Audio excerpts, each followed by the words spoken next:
നിനക്ക് നിന്റെ കുടുംബത്തിനും ചെല്ലും ചെലവും തന്നാ ഞാൻ നോക്കുന്നേ. നാളെ 9:30 ഇവിടെ എത്തിയിരിക്കണം. ഇല്ലെങ്കിൽ നീയും ഇല്ല, നിന്റെ കൂടപ്പറപ്പോളും ഇല്ല, നിന്റെ അപ്പനും ഇല്ല. അമ്മാന ഉൾപ്പെടെ എല്ലാത്തിനെയും ഞാൻ കത്തിച്ചു കളയും, പറഞ്ഞേക്കാം. ആ എഗ്രിമെന്റിന് ഒരു പുതുമയുണ്ട്.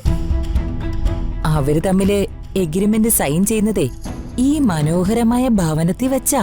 കൂടുതൽ ഷൈൻ ചെയ്യല്ലേ, പത്തി വിടർത്തി ഇതിനകത്ത് കിടന്ന് ആടണ്ട. ഈ വീട്ടിൽ വെച്ച് ആ എഗ്രിമെന്റ് നടക്കില്ല. നടക്കുമല്ലോ. ശ്രീമാൻ പ്രതാപവർമ്മയുടെ തീരുമാനം അത്. പ്രതാപവർമ്മയുടെ തീരുമാനങ്ങളെല്ലാം നടപ്പിലാക്കാതെ അവനടങ്ങില്ല. ആ പ്രതാപവർമ്മയുടെ മകളാണ് ഈ ഋതികയെങ്കിൽ ഞാൻ അതിന് പ്രതാപവർമ്മയുടെ മകളല്ലല്ലോ ഋതിക. ഇനിയും മര്യാദക്കേട് പറഞ്ഞ ഇവിടെ വെച്ച് തീർക്കും നിങ്ങളെ ഞാൻ. ഋതു വേണ്ട.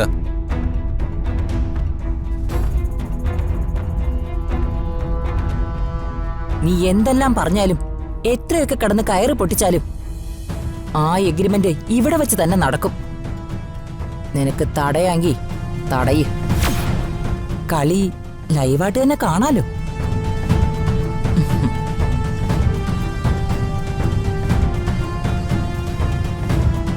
ഋതു, ഇപ്പോഴത്തെ സിറ്റുവേഷനില് വേണ്ട. എന്നെ അഡ്വൈസ് ചെയ്യാൻ ആരും വരണ്ട. എന്റെ കാര്യം നോക്കാൻ എനിക്കറിയാം. ഋതു, വേണ്ടെന്ന് പറഞ്ഞില്ലേ? എല്ലാവരും എനിക്കറിയാം.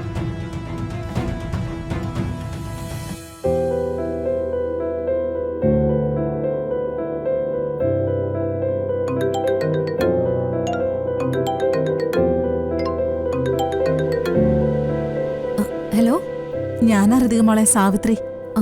എന്താ ചേച്ചി?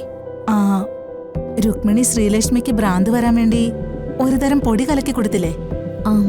അറിയാം ചേച്ചി. ശ്രീയുടെ അസുഖം വല്യമ്മ മാറ്റുകയും ചെയ്തല്ലോ. രുക്മിണി ആ മയക്കുപൊടി സംഘടിപ്പിച്ച സ്ഥലത്തെ പറ്റി എനിക്ക് ചില ന്യൂസ് കിട്ടിയിട്ടുണ്ട്. ഞാനതിന്റെ ഉറവിടം തിരക്കി പോവാണ്. അങ്ങനെയാണെങ്കിൽ ചേച്ചി പോയിട്ടോ. അല്ല, ഇച്ചിരി പണച്ചെലവുണ്ടേ. യാത്രാ ചെലവും അവിടെ ദക്ഷിണയും കൊടുക്കണം. അത് ഞാൻ അയച്ചുതരാം. ശരി മോളെ.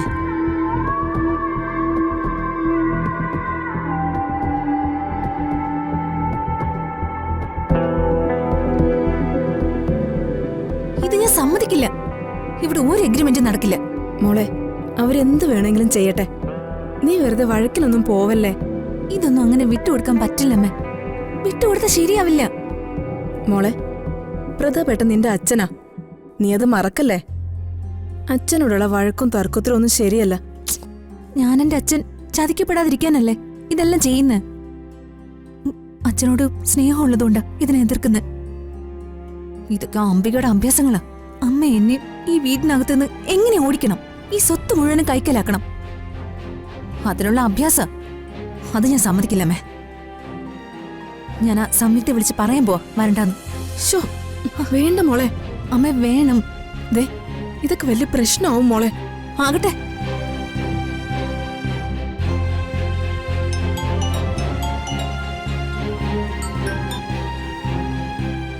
ഹലോ, ഞാനാ ചേച്ചി ഋതിക, പ്രതാപവർമ്മയുടെ മോള്. പറയും മോളെ. നാളെ എഗ്രിമെന്റിനെന്ന് പറഞ്ഞു അംബിക വിളിച്ചിട്ടുണ്ടാവുമല്ലോ. വിളിച്ചിട്ടുണ്ട്. എന്നാ എഗ്രിമെന്റ് എന്ന് പറഞ്ഞ് എന്റെ വീട്ടിലേക്ക് വന്നേക്കരുത്. അത് നടക്കില്ല. മനസ്സുകൊണ്ട് നിങ്ങളൊരു പാവാണെന്ന് തോന്നുന്നു. അതാ മര്യാദയ്ക്ക് പറയുന്ന. ഇക്കാര്യത്തിനായി നാളെ ഇങ്ങോട്ട് വരരുത്.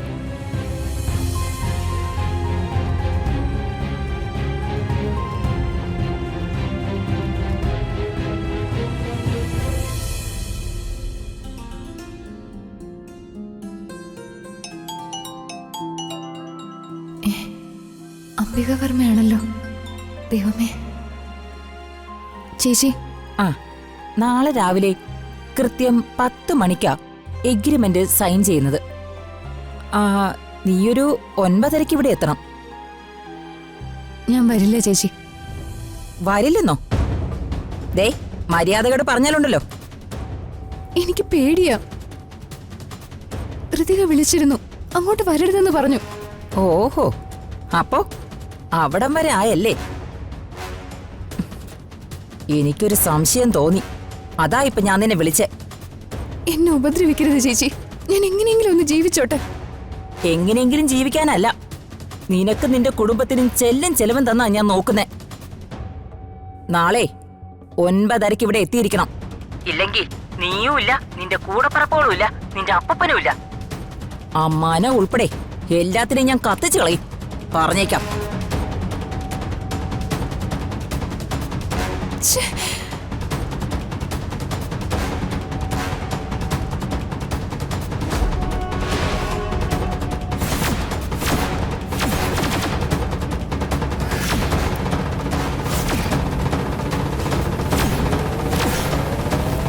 ഓം ചുടരഭദ്രേ നമ.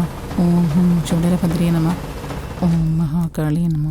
ഓം ചുടരഭദ്രേ നമ.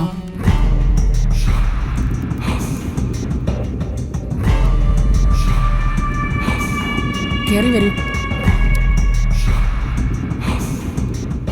നമസ്കാരം സ്വാമിനി. ഞാൻ മണിമേടയിൽ സാവിത്രി. കൊട്ടാരം തങ്കച്ചിന്ന് വിളിക്കും. ഈ പാറക്കണ്ട മണ്ടോദരി അവിടുന്ന് തന്നെയാണോ? ഡോക്ടർ മണ്ടോദരി എന്ന് പറയൂ. പാറക്കണ്ടമൊക്കെ മാഞ്ഞുപോയി.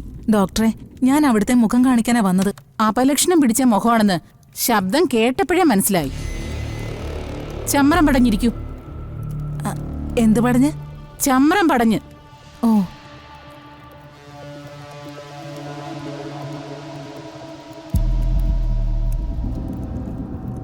കാര്യം പറയൂ. ഞാൻ നമ്മുടെ പലിശക്കാരി രുക്മിണി പറഞ്ഞിട്ട് വരുവാ. പലിശക്കാരി രുക്മിണി എന്തു പറഞ്ഞു? അവളുടെ മരുമകളെ വട്ടാക്കാൻ ഡോക്ടർ പാറക്കണ്ട ഒരു മരുന്ന് കൊടുത്തില്ലേ, അതുപോലെ എന്റെ മരുമകൾക്കിട്ടും ഒരു പണി കൊടുക്കണം. ഇത് ഞാൻ അമ്മായിയമ്മമാർക്കായി തുറന്നു വെച്ചിരിക്കുന്ന മഹത്തായ ഒരു സ്ഥാപനമാണ്. മരുമക്കളെ ഒതുക്കാൻ. കൊട്ടാരം തങ്കച്ചി പറയൂ, നിങ്ങളുടെ മരുമകൾക്ക് ആ മരുന്ന് വേണോ? വേണം. അവള് ഭയങ്കര ശല്യോ. തരാം. 5 ദക്ഷിണയും 5000 രൂപയുമാ പ്രതിഫലം. ഓ, അതൊക്കെ തരാം. ഈ 5 ദക്ഷിണ ആർക്കൊക്കെയാ? അറുകോലെ അച്ഛൻ, മത്തക്കണ്ടം മാടനച്ഛൻ. പുത്തരി കണ്ടോ? പുത്തരിക്കണ്ടവും പഴവങ്ങാടിയൊന്നുമല്ല. മത്തക്കണ്ടത്തിൽ മാടനച്ഛൻ, ശീരുവാണി മറുത, ആനവാരി മർക്കടൻ, വേൽപ്പുഴു കുട്ടുവൻ. ഈ 5 പിശാചുകൾക്കുമാണ് ദക്ഷിണ. 5000 രൂപ മയക്കുമരുന്നിന് പ്രതിഫലം. ഓക്കെ, സമ്മതിച്ചു. എന്നാൽ ദുർമന്ത്രം ചൊല്ലി പൊടി ആവാഹിച്ചു തരാം. മരുമകളുടെ പേര് പറയൂ. മരുമോളുടെ പേര് ചെല്ലമ്മ. അവള് തങ്കച്ചിയോട് വലിയ ശല്യമാണോ? ഓ, ശല്യാണോന്ന് ചോദിച്ചാ അവൾ എനിക്ക് പാൽപ്പായസത്തിൽ എലിവശം വരെ കലക്കി തന്ന് കൊല്ലാൻ നോക്കി. അങ്ങനെയാണെങ്കിൽ അവളെ കൊല്ലണം.